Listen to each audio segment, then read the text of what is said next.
Bismillahirrahmanirrahim.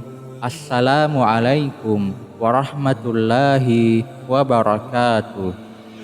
Syukur alhamdulillah kita masih diberikan begitu banyak kenikmatan sehingga kita bisa bertemu lagi di channel ini.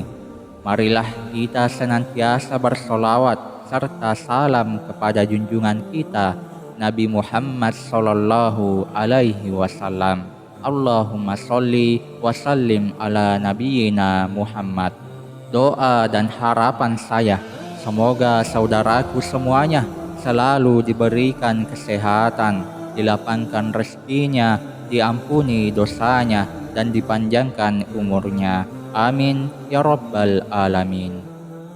Sahabat beriman rahimakumullah, jarang dipahami oleh sebagian besar umat Islam, yaitu 3 tanda kalau Allah Subhanahu wa Ta'ala sedang menaikkan derajat seseorang.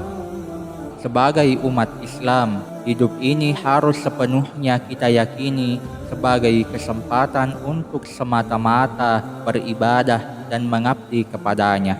Semua hal yang telah Dia sediakan di dunia ini meliputi makan, minum, pakaian, pekerjaan, harta hingga tubuh yang sehat adalah modal agar kita bisa berlomba-lomba beribadah dan menjadi hambanya yang terbaik.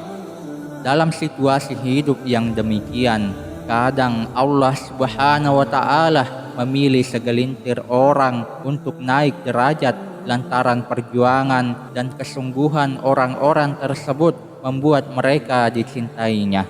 Dengan dinaikkan derajatnya oleh Allah Subhanahu wa Ta'ala, maka seseorang bakal berada di dekatnya dan masuk golongan orang yang dicintainya.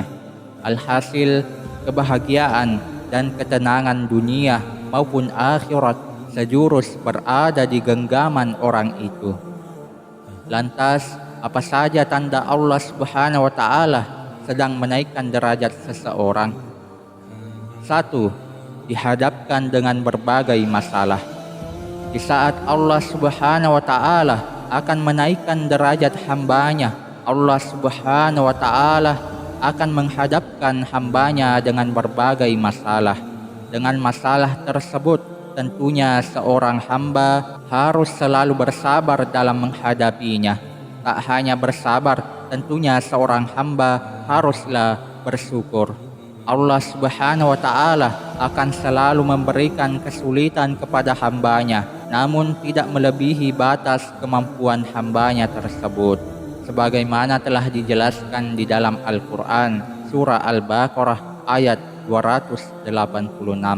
Dari ayat tersebut diketahui bahwa batas kemampuan seseorang berbeda-beda dalam menghadapi ujian yang diberikan Allah Subhanahu wa Ta'ala. Allah Subhanahu wa Ta'ala berfirman yang artinya Allah tidak membebani seseorang melainkan sesuai dengan kesanggupannya. Dia mendapat pahala dari kebajikan yang dikerjakannya dan dia mendapat siksa dari kejahatan yang diperbuatnya. Maka berdoa, ya Tuhan kami, janganlah Engkau hukum kami jika kami lupa atau kami melakukan kesalahan. Ya Tuhan kami, janganlah Engkau bebani kami dengan beban yang berat sebagaimana Engkau bebankan kepada orang-orang sebelum kami. Ya Tuhan kami, janganlah Engkau pikulkan kepada kami apa yang tidak sanggup kami memikulnya. Maafkanlah kami, ampunilah kami, dan rahmatilah kami. Engkaulah pelindung kami, maka tolonglah kami menghadapi orang-orang kafir. Dari ayat ini juga dapat diambil makna bahwa ketika seseorang mendapatkan cobaan yang berat, bahkan terpuruk sekalipun, hendaknya selalu berserah diri kepada Allah Subhanahu wa Ta'ala. 2. Dihadapkan dengan orang-orang yang tidak menyukai kita. Pada fase ini, seseorang yang hendak dinaikkan derajatnya oleh Allah Subhanahu wa Ta'ala diuji dengan orang-orang yang tidak menyukai orang tersebut, sehingga orang tersebut akan dihadapkan seolah-olah berada di titik yang paling lemah, di mana ketika orang tersebut sedang berusaha menjadi seseorang yang lebih baik dari sebelumnya. Namun ternyata justru pada saat itu banyak sekali orang-orang yang ingin menzalimi hingga melukai orang pilihan itu. Ini tentu ujian yang sangat berat dikarenakan manusia berdampingan dengan banyak orang.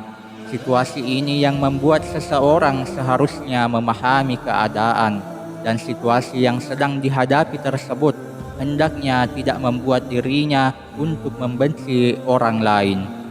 Sahabat beriman, namun ternyata yang harus dilakukan sebaiknya mendoakan orang yang menzalimi tersebut, karena seseorang harus menyadari bahwa apa yang terjadi tersebut merupakan kehendak Allah Subhanahu wa Ta'ala. 3. Mengalami kesedihan yang tiada hentinya. Ketika mengalami kesedihan di dalam situasi ini dan ketika menghadapi masalah yang datang bertubi-tubi dan membuat kesedihan yang berkepanjangan, akan banyak masalah yang dialami, baik masalah yang besar maupun masalah yang kecil. Hal tersebut adalah salah satu tanda bahwa Allah Subhanahu wa Ta'ala sangat menyayangi hambanya.